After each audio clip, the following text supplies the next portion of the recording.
Ladies and gentlemen, feast your eyes on the best looking t-shirt money can buy. Get Off My TV version 2. Now including Big Show, Kane, Ryback, and the Black Sheep, Braun Strowman. Available now for $19.99. ProWrestlingTees.com/offthescript. Go get yours today and join the revolution. Join the movement and wear it with pride every single Monday night during Monday Night Raw. Get Off My TV. Once again, now available through my online shop at ProWrestlingTees.com/offthescript.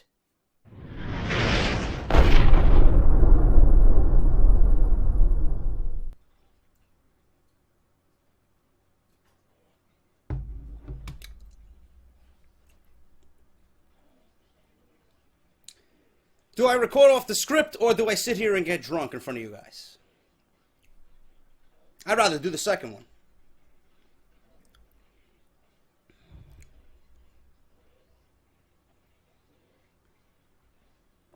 It's like I'm lifting a fucking weight, bro. Like I'm lifting a weight. Who needs the gym? Huh? Who needs the gym, man?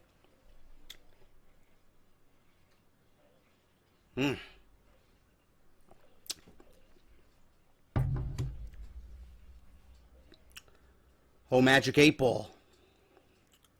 Is this beer more over than Roman Reigns?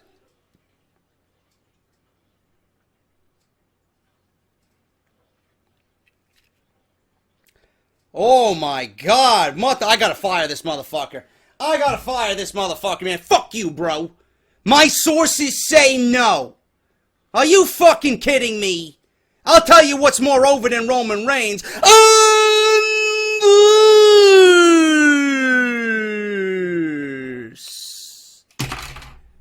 It is the number one fucking source right here on YouTube.com for everything WWE.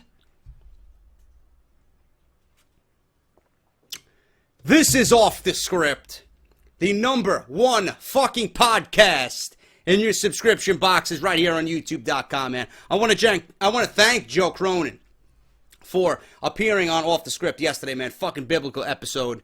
And I'm not talking about Biblical Reaper right here, but it was a great episode, man. Payback, preview, predictions. We talked about literally everything leading up to the pay-per-view and our thoughts on every match that's going to take place on Sunday, tomorrow night live on the WWE Network. If you guys got about 56 minutes, close to an hour of content with Joe on part one of this weekend's Off the Script, make sure you guys go and check that out. I'll leave you an annotation right there, bro. It's going to be right there, man. Click that motherfucker. It'll enable a drop down, and you'll be able to access Off the Script right there. Or if you want to look in the description, it'll be down there as well. But Joe was on Off the Script. I want to thank him for showing up. We got it done, and it was a great fucking episode, and I look forward to having him on the show more often when the time calls for it. But we got a lot of news, man. We got a lot of news going on, and I'm sure you guys want to hear about it just by the thumbnail and the title of the video. Seth Rollins, everybody's favorite fucking villain in WWE, the man who never lost the WWE Championship to begin with. Roman Reigns is merely holding that title and keeping it warm for Seth Rollins. Rumor going around, and I look forward to one fucking goon blaming me if it doesn't happen. Oh, JD, what happened with Seth Rollins, man? That'll be the fucking goon in the comment section on Monday when he watches my Payback review and results. Oh, JD, your sources failed. No, you can blame Dave Meltzer, motherfucker. Not me. I'm only here to give my opinion on what he is reporting.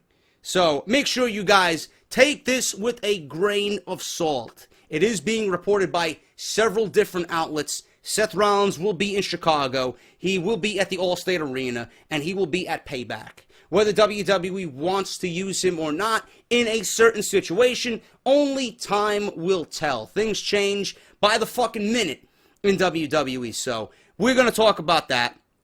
And for Sunday, we got another big story that I didn't even think was going to be possible in WWE. War Games coming back to WWE, either at SummerSlam or the Survivor Series. This really holds a lot.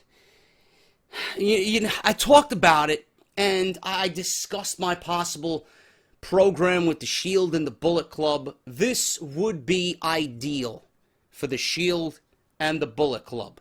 Honestly, if WWE is going to bring that back, that will be the biggest fucking opportunity for that to actually morph and become a reality. We'll talk about that. That's going to be Sunday's episode, man. That's going to be the top story on Sunday. But let's talk about Seth Rollins, man. Before I do that, you guys know the deal. Twitter and YouTube, follow and subscribe. If you guys want the latest up-to-date information, like nobody else's business, on YouTube.com, right here on Off the Script. Follow me on Twitter if you guys want to keep up to date on everything that's happening right here on this channel, or if you just want to tweet with me during Payback, man. I tweet all through the pay-per-views, Monday Night Raw, NXT TakeOver, you name it. I am live every fucking second of the way on Twitter. That's JD from NY on Twitter. Same thing on YouTube, man. Make sure to subscribe to the channel. ProWrestlingTees.com/offthescript if you guys want your Goon City t-shirt, your version 1 and version 2 of Get Off My TV, and the original Off the Script t-shirt. That is available $19.99. They ship all over the fucking place, wherever you guys might be. And it's just great, man. Great way to support the show and great way to look good while doing it. And as always, man, WrestleCrate, I should hopefully have my WrestleCrate next weekend. That's WrestleCrate.com and on Twitter at WrestleCrates. And the number one pro wrestling-based subscription service delivered right to your fucking house, bro. Unbelievable. Pro Wrestling Tees, WrestleCrate, you can't get any better than that, man. Make sure you guys are equipped going into the summer months. Now, Seth Rollins returning at Payback in Chicago this Sunday. I'm going to throw it out there. That's the title of the video. Let's talk about it. Many have been waiting for Seth Rollins to return to the ring, but the knee injury he suffered back in November was extremely serious. At the time, he was given a return and time frame of 6 to 9 months, but fans have hoped he would be back before then. Word going around is that he would definitely be back by SummerSlam in August, but the rumors swirling around right now like a fucking tornado is that he'll be in Chicago for this weekend and could return at Payback this Sunday. It was in early November that Seth Rollins was injured in a house show against Kane. And I still to this day don't understand why he was going one-on-one with Kane. I really don't. Who gives a shit? You know, it was a wasted fucking match, and WWE could have avoided all of this for fucking 7 months now. That was when he still had the WWE World Heavyweight Championship around his waist. Unfortunately, it wasn't just a knee tweak, as he tore his MCL, ACL, and meniscus, which are about as serious as you can get. After surgery, it was thought that Rollins would be out closer to 9 months rather than 6, but that may have changed. According to Sports Rageous, take this with a grain of salt, I never fucking heard of them in my entire life, Seth Rollins is expected to be in Chicago this Sunday, and that just so happens to be the location of WWE Payback. It is not known what he will be doing, therefore, and the possibility is still there that he could be on camera. Okay, if this were to happen, it would be unbelievable. Daily Wrestling News is reporting that he will be there to discuss his return with WWE officials and go over plans for his comeback. He could meet with Triple H and even Vince McMahon about his plans, which are in place for him when he is fully healed up. Well, one would expect him to get right back into the main event scene upon his return, which I don't think is going to happen. It is not necessarily a given that Seth Rollins will go right after the WWE title. Depending on what plans WWE has in place for that title and the person who holds it, Rollins might not fit into that outline. Getting him in now to discuss his return would surely mean that he would be back by maybe midsummer and in line for a program at SummerSlam. There is still a chance that Seth Rollins could appear on camera at Payback even if he's not considered ring ready. Getting him to cut a promo or cause a distraction in a match that could lead to something in the future and set up a possible feud against Roman Reigns or AJ Styles or anyone for that matter. Fan-sided has come up with a number of ways that Rollins could fit back into WWE storylines upon his return, and each of them has merit. He could stay a full-blown heel and side with the Authority again, or he could decide that making a babyface turn is more his speed. There has been some talk of a reunion of The Shield, where he sides with Roman Reigns and Dean Ambrose once again, and they become the Hounds of Justice. Rumors have swirled around that idea so much that some believe The Shield would feud with WWE's version of the Bullet Club in the future, which was my original idea back before AJ Styles debuted at the Royal Rumble. Maybe that would be a perfect way for WWE if they really do bring back War Games, which I will talk about tomorrow. Seth Rollins suffered a gruesome and serious knee injury, but has been training extremely hard so that he can return as soon as possible. Considering how important he is to the WWE, they are not going to rush him back and risk further injury either. Payback is building up to be quite good on paper, and some of the rumored possibilities for what could happen are adding to the hype. If Seth Rollins does return, it's hard to think he's already at a point to return to full-time in-ring action. Returning now, though, could give him a position to start a program with someone and prepare him for an active comeback in June or even July. Unfucking believable, man. That's a lot to digest. I'm going to take a sip of this another beer. Unbelievable, man. Seth Rollins. We all want Rollins to come back. All right? We all know WWE needs him. We all know that it's right for WWE to let him come back when he is ready. Do not rush. If they want him to be at Payback, I think it would be a great idea to reintroduce him to the crowd in a hot town, in a crowd in a city that wants to see him and that would give him the proper ovation, reaction, whatever you want to call it, okay? He could certainly play a part in all of this, and deep down, I want WWE to go with the route and go with the storyline that I proposed back before AJ Styles even debuted with the Royal Rumble. Some of you, for some reason, do not want to see the Shield return. I don't understand that. To see Roman Reigns, Seth Rollins, and Dean Ambrose aligned again. In recent memory, the Shield dominated WWE, unlike any faction before it, okay? They pretty much were the glue that held the WWE together in what was a down period, a very, very down period. They were on Monday Night Raw every week. Each one of them carried their own. They were highlighted every week. They literally held Monday Night Raw together. If the WWE did not have the Shield during their entire existence, when they were feuding and when they were hot and when they were together, who the fuck knows where WWE might be right now? To see the Shield come back, you know, it's not going to be beneath them. It's not going to be a step backwards. This is something that the majority of the people would fucking go crazy for. And if WWE's version of the Bullet Club does come back and is on WWE TV, Styles, Gallows, Anderson, you want to include Balor in there? Listen, an NWO type takeover is not that far out of reach. It's not that, you know, out of mind. You can certainly do something like that. It's definitely a possibility, which I thought WWE should have really nailed home on the Raw after Mania. They really should have nailed home that Styles is here, Gallows is here, Anderson is here, and they're taking over WWE because they came over from New Japan. They conquered that territory. They did everything that they could possibly do over there. And now they are in the States, and they're going to do the same thing that they did over in New Japan. That's take over the entire fucking company. The Bullet Club was one of the most popular factions in all of professional wrestling. Still are. People are still chanting when Gallows and Anderson come out. They're chanting the Bullet Club. People still revert to them as the Bullet Club. I honestly think this is the best way. AJ should have came in as a heel. How WWE goes about this now, I don't know. You know, it's still a possibility. But does WWE risk what they have done with AJ Styles right now? Do they turn AJ Styles heel? Do they align him with Gallows and Anderson to take on Rollins, Ambrose, and Reigns? Does WWE go backwards and say, you know what, we're going to ignore all the negativity that Roman Reigns is getting, and we're going to still try and push him as a face?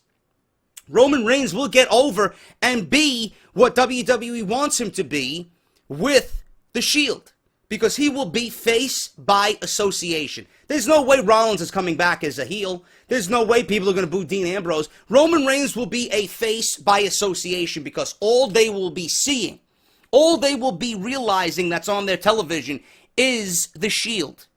And everything about the Shield when they're together makes Roman Reigns what we actually like.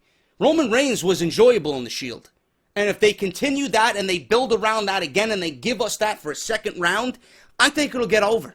Especially in a massive feud, two factions who want superiority in the WWE.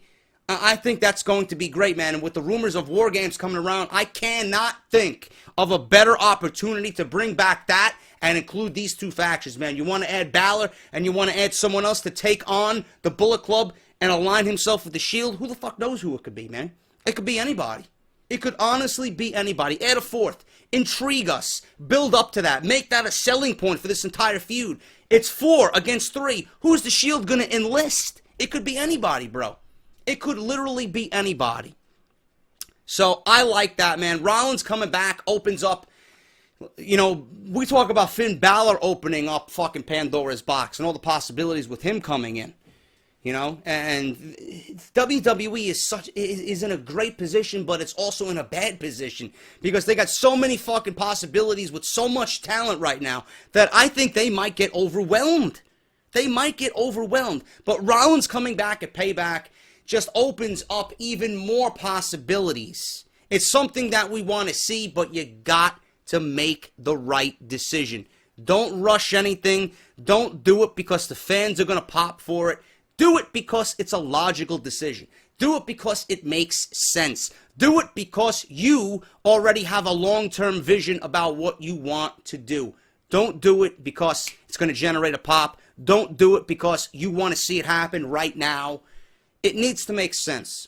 Rollins being at Payback can make sense if WWE wants to go in the direction that I just gave you. So it's going to be interesting to see. And like I said, I know there'll be some fucking goon in the comments. Oh, it didn't happen at Payback. You fucking suck. You blow. Suck my dick. Blah, blah, blah. Listen, I don't report the fucking news, man. Dave Meltzer's the one reporting the news. I always say, take it with a grain of salt. If it happens, it happens. If it doesn't, don't kill the messenger, man. I'm just here to give my opinion on the WWE and create discussion for every one of you guys. War Games returning for a huge feud at a big event later this year. We'll talk about that on Sunday. That'll be the top story there. Everybody tweeted me. Everybody and their fucking mother and their sister tweeted me about Eric Young debuting on NXT. Yes, I know. If you guys wanted up to the date, up to the minute information, fucking No Views Entertainment did 6 videos on it in less than a half an hour. So you guys were fully informed on what happened with Eric Young at NXT. But now that we're talking about it for the first time here, this is what I got to tell you. 2 former TNA World Champions have shown up in NXT over the course of the past few weeks. And many are wondering what exactly is going on with both of them. At NXT TakeOver Dallas, Bobby Roode was shown on camera, but he hasn't yet made his debut for WWE. This week, Eric Young shockingly showed up and challenged new NXT champion Samoa Joe. Now, what exactly is their status, and are they officially signed with WWE? Well, this week, Ringside News reported that there were rumors of Bobby Roode being backstage at Full Sail University the night of the tapings. There was never any true confirmation of that, but the bigger news came during the first taping when Eric Young made his official NXT debut. After Young came out to challenge Samoa Joe on the first taping of NXT, Triple H hopped on Twitter and spoke of it being a new era of NXT and specifically mentioned those 2 superstars. Later on in the night, Joe ended up defeating Young with a muscle buster. That match and Young's first ever appearance is set to take place on next week's episode of NXT. On that same episode, Austin Aries is going to be in a match with Ty Dillinger, and that makes him the third TNA World Champion to debut for NXT this year. Of course, Roode still hasn't gotten in the ring, but that appears to be coming soon. 4 ex-TNA World Champions in NXT. Is it NXT or is it NXTNA? I don't know. But I'm excited, and all these guys got so much fucking talent that really is going to be shown in NXT. Aries appeared in another match later as he teamed with Shinsuke Nakamura, but that was the only match that Young appeared in last night. He did end up giving an interview to the WWE website later on that evening, and there was a nice write-up about him as well on the website. One line really stood out from WWE's report online, and it had to do with NXT being a place for big free agents as of late. They said, and I quote, "Young's arrival is the latest in a line of big-name free agents hoping to play their craft in NXT.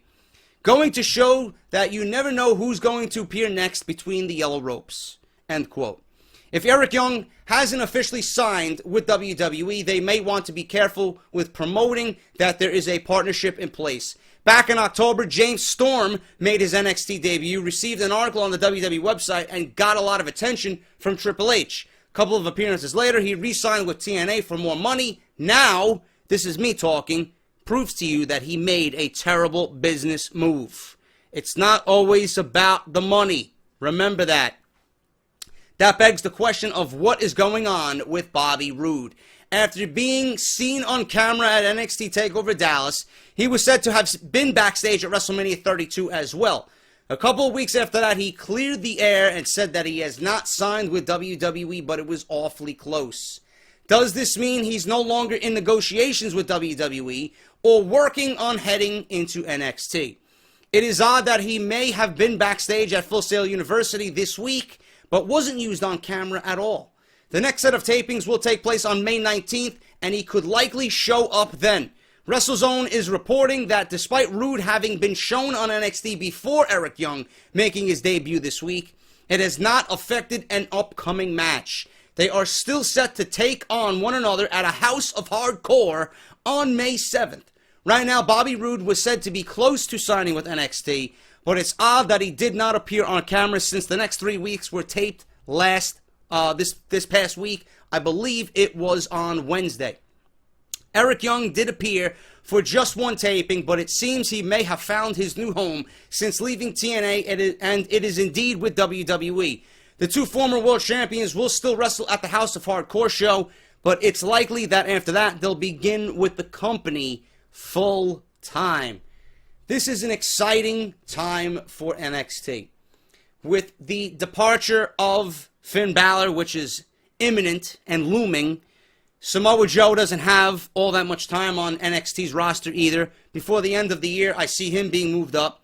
Bayley is another one who apparently is rumored to be injured. I don't have any news on that, but some sources are saying that she was injured at these tapings. I will find out as soon as I have any information available on that. But all the big free agents, man, if there is a free agent out there, and I'm talking about New Japan, I'm talking about Ring of Honor, I'm talking about Evolve, any one of these promotions, man, they are going to be highly sought after for NXT because everybody, and you guys know this for a fact, everybody that is in NXT, every tag team that is in NXT, everyone who's making a mark in the main event scene on NXT is ready for the main roster. WWE wants to move these guys up, and they want to have an influx of new talent. NXT is going to be a revolving door, and a good way. It's a good thing that's going to be a revolving door because we are going to see the best fucking talent in the world come through WWE's door, make a name for themselves. WWE is going to mold them into a fucking superstar, and guys like Bobby Roode and Eric Young, they will be made into superstars.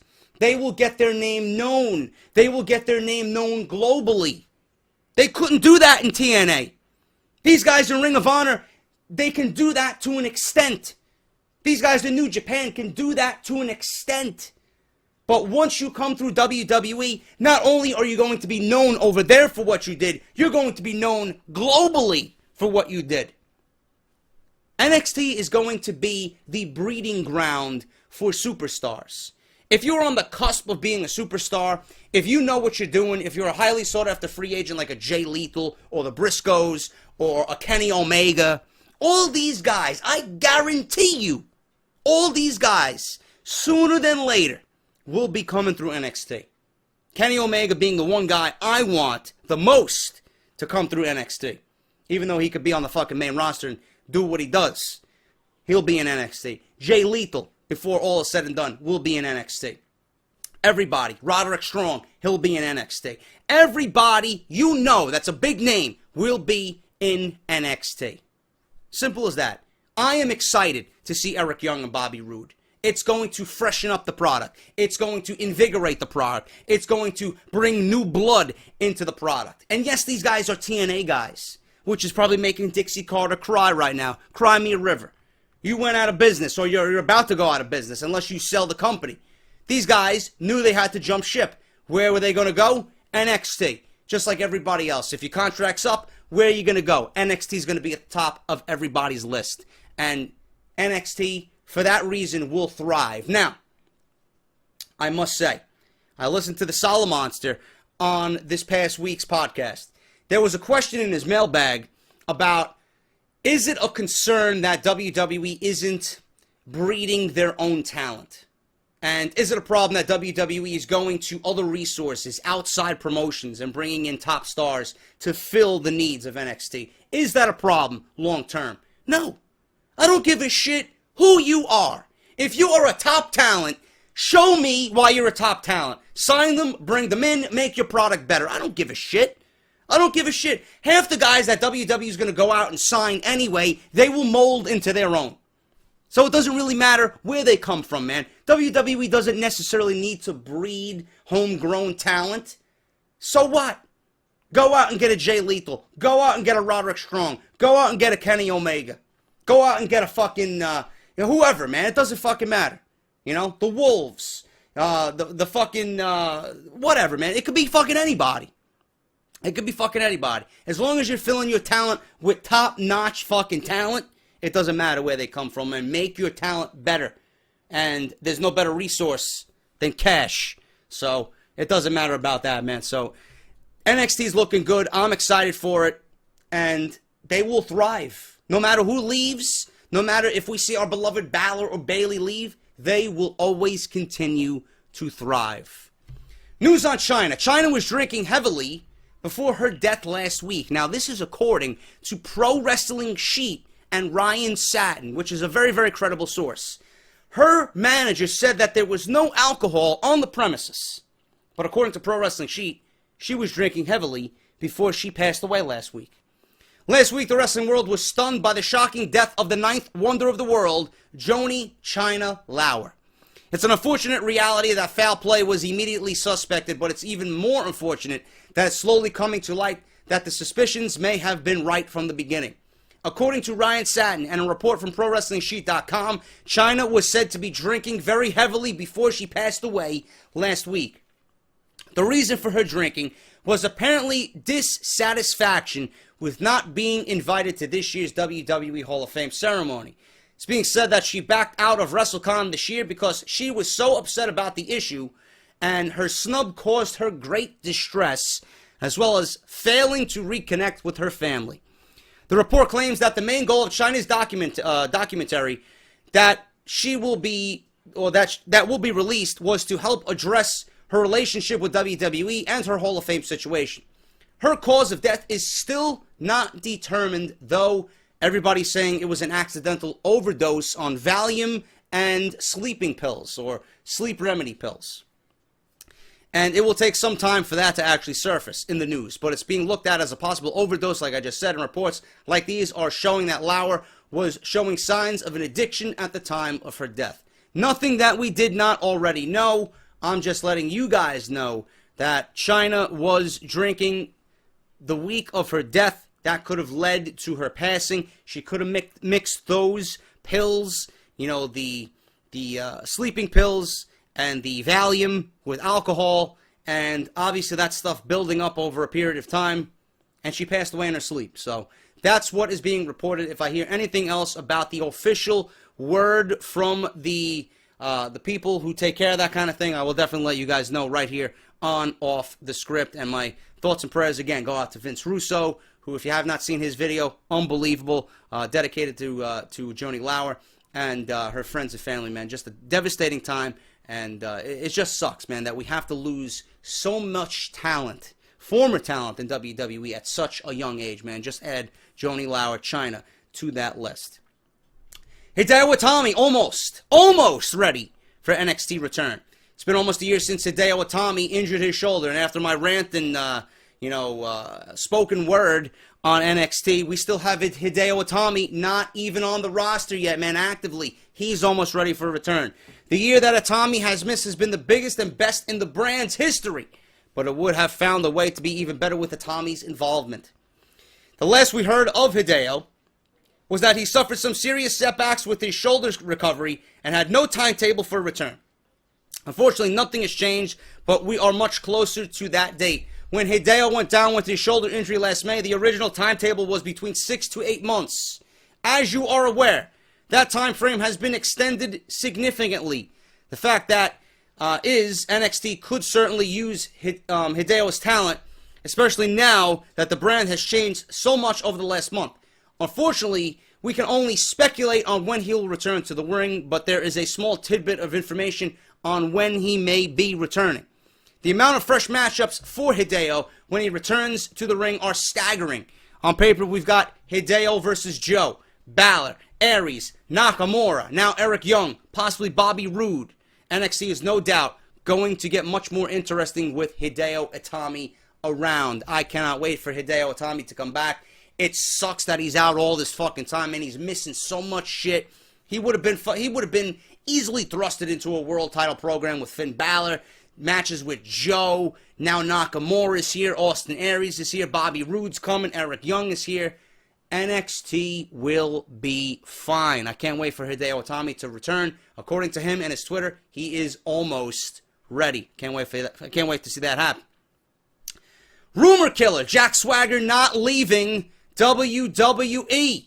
Earlier this week, it seemed that there was some surprising news regarding Jack Swagger's status with WWE. For most of the week, the following tweet made a lot of the WWE universe that believed that Jack Swagger was having his last day as a WWE wrestler, and that he'd be leaving WWE's European tour in Glasgow with his final match.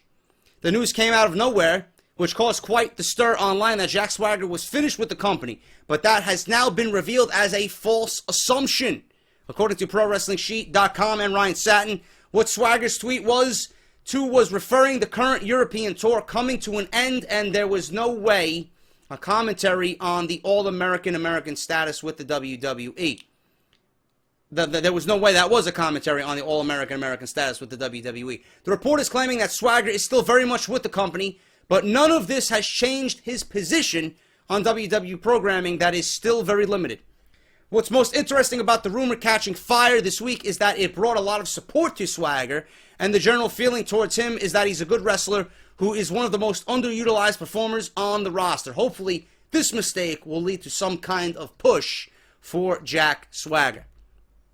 Swagger stays, who cares? Swagger leaves, who cares? It was something that caught wind of the dirt sheets. People made somewhat of a big deal about it. But if he really did leave, if it was really his last day, would anybody fucking care? Would anybody know? Would anybody miss him? No, no, and of course, fucking no. Jack Swagger's not going anywhere. Kill that rumor dead. He's staying with WWE.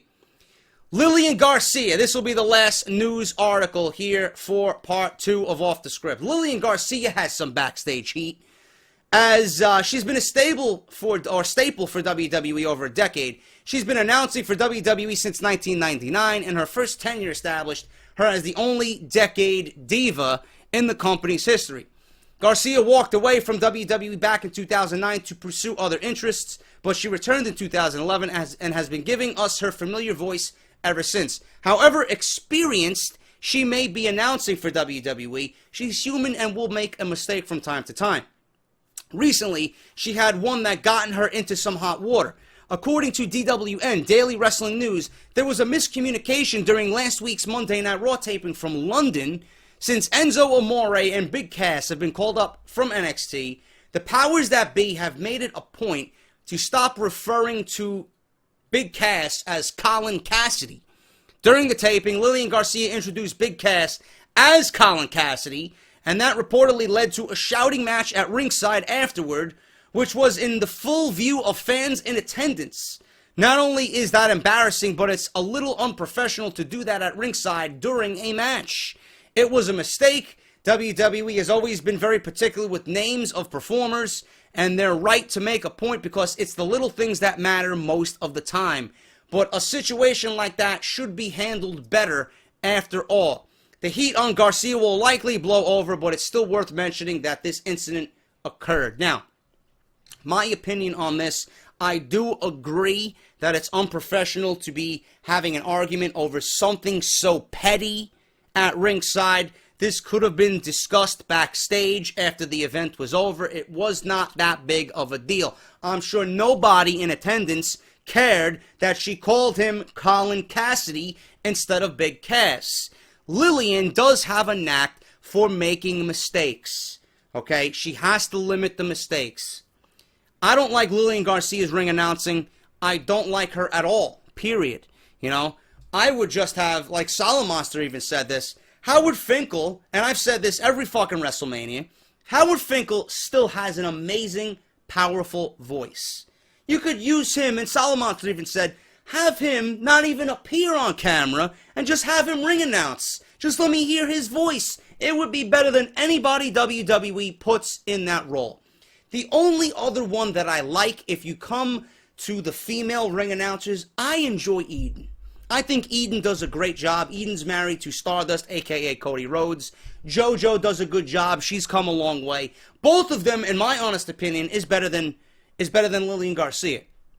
But you got to know, in WWE, if something like this is a mess up, if she messed up something this minor, that will be made a big deal, especially with Vince McMahon, with anybody in the back. So you got to be careful about what you're doing, man. You got to limit your mistakes. But did it deserve a fucking full-blown argument at ringside? Of course not. It was something so minor. It was a slip-up. Things happen. It'll blow over. But I don't think she has backstage heat. According to her Twitter, she doesn't have any backstage heat. So I don't know what's going on. She says there's no backstage heat. The fans in attendance said that, said there's a big blow-up at ringside because she mistaken his name. I don't know what's going on, but all I know is I think Lilian Garcia should be exited out as a Raw ring announcer. That's another thing I would change about Monday Night Raw. You need a fucking stable ring announcer, someone with a powerful voice. I have nothing against the women ring announcers, but I do think Eden and JoJo do a much better job at ring announcing than Lilian Garcia. My favorite ring announcer always will be Howard Finkel. The guy down in NXT, I don't know what the fuck his name is, the male ring announcer, he does a great job. I think he could be a little bit better, but, bring him up. Bring him up to Monday Night Raw. Have him do the fucking ring announcing and put one of the women down in his spot down in NXT, man. Really. They need a powerful voice on Monday Night Raw, and that's just one of the little things that I would change about the product and the brand to make that show on Monday nights a little bit better. Lilian Garcia has backstage heat? Probably not. This will blow over. It's not that big of a deal, in my honest opinion. Thank you guys so much for watching Off the Script, man. Massive news all weekend long, getting you guys ready for Payback tomorrow night. I'll be back tomorrow. We got more news on TNA, more news on War Games. We got more news on Adam Rose. There's a newfound respect for Adam Rose after he came out with his statement about his violation. Payback main event result now known. Will the Bullet Club get involved? I'll tell you guys what's going on. Spoiler alert, spoiler alert. More news on Bray Wyatt. How long is he going to be out? WWE releases announcer Rich Brennan, and news on Marty Jannetty being kicked out of several bars during WrestleMania weekend for inappropriate behavior, man. All this plus so much more on Off the Script. Part number 3, right before Payback, man. Tune in to this channel if you guys want the latest, up-to-date information on everything WWE. I'm going to finish this beer. I'm JD. Hit that thumbs up on your way out. Make sure to check all my other videos linked down below and in the annotation on screen right now. And I'll be back with part 3 on Sunday morning for you guys, getting you ready for Payback tomorrow night. I'm JD. Thank you guys for watching, and I'll see you all on Sunday morning.